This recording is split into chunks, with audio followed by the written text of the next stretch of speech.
allowing myself to care about other opinions more than I care about my own growth, self-love, and thus my friends, family, and partner.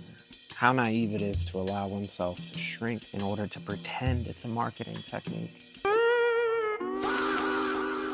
Listening to what other people thought I should do with my music and my sound and my direction and my look and what would work, that only got me further and further and further away from myself. And I started looking like someone that I didn't recognize anymore. And that became unbearable. And then living in that was so confusing. It felt like I was doing everything wrong, and it felt like no one was listening, even though at the time I had an incredible community, I had incredible reach, I had incredible momentum. I tricked myself out of it because I no longer felt like myself.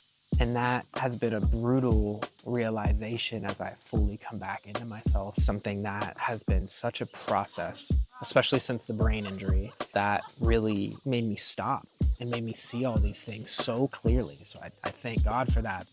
And my next album is going to explain what that process was like. But shrinking yourself for other people's expectations only leads to disheartened feeling of failure. So as I full circle back to myself in this new way, I'm excited. I'm grateful for all those years of confusion and of not seeing what was truly in front of me. It's a funny thing. It's a funny thing coming back into yourself and back into your truth and back into your power and who you are.